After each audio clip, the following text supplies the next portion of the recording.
चंडीगढ़ में प्रधानमंत्री नरेंद्र मोदी ने 3 नए आपराधिक कानूनों के सफल कार्यान्वयन को राष्ट्र को समर्पित किया।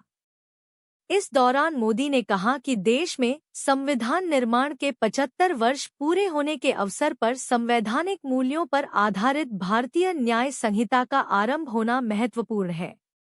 उन्होंने कहा कि नए आपराधिक कानून सभी नागरिकों के लाभ के लिए संविधान में निहित आदर्शों को साकार करने की दिशा में ठोस कदम को दर्शाते हैं।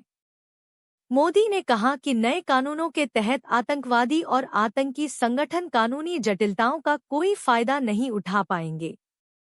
नए आपराधिक कानून नागरिकों के अधिकारों के रक्षक बन रहे हैं। मोदी ने कहा कि एक ऐसे समय में जब देश विकसित भारत का संकल्प लेकर आगे बढ़ रहा है, जब संविधान के 75 वर्ष हुए हैं, तब संविधान की भावना से प्रेरित भारतीय न्याय संहिता के प्रभाव का प्रारंभ होना बहुत बड़ी बात है। देश के नागरिकों के लिए हमारे संविधान ने जिन आदर्शों की कल्पना की थी, उन्हें पूरा करने की दिशा में ये ठोस प्रयास है। उन्होंने कहा कि आज़ादी के 7 दशकों में न्याय व्यवस्था के सामने जो चुनौतियां आईं, उन पर गहन मंथन किया गया। हर कानून का व्यवहारिक पक्ष देखा गया, भविष्यवादी पैरामीटर पर उसे कसा गया। तब भारतीय न्याय संहिता इस स्वरूप में हमारे सामने आई है।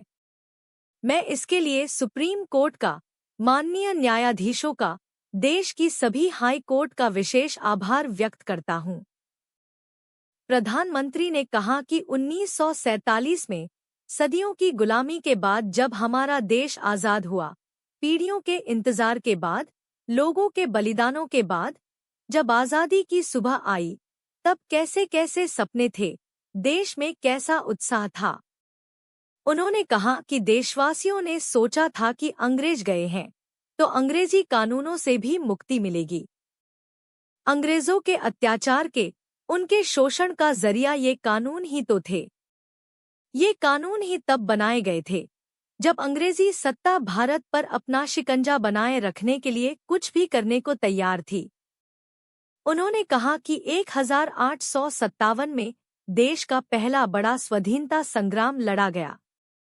उस 1857 के स्वतंत्रता संग्राम ने अंग्रेजी हुकूमत की जड़ें हिला दी थी। तब जाकर 1860 में अंग्रेज इंडियन पीनल कोड यानी आईपीसी लाए। उसके कुछ साल बाद इंडियन पीनल एक्ट लाया गया यानी सीआरपीसी का पहला ढांचा अस्तित्व में आया। इस कानूनों की सोच व मकसद यही था कि भारतीयों को दंड दिया जाए, उन्हें गुलाम रखा जाए। दुर्भाग्य देखिए, आज़ादी के बाद दशकों तक हमारे कानून उसी दंड संहिता और पीनल माइंड सेट के इर्द गिर्द ही मंडराते रहे, जिसका इस्तेमाल नागरिकों को गुलाम मानकर होता रहा। मोदी ने कहा कि देश अब उस कॉलोनियल माइंडसेट से बाहर निकले। राष्ट्र के सामर्थ्य का प्रयोग राष्ट्र निर्माण में होने, इसके लिए राष्ट्रीय चिंतन आवश्यक था। इसलिए मैंने 15 अगस्त को लाल किले से गुलामी की मानसिकता से मुक्ति का संकल्प देश के सामने रखा था।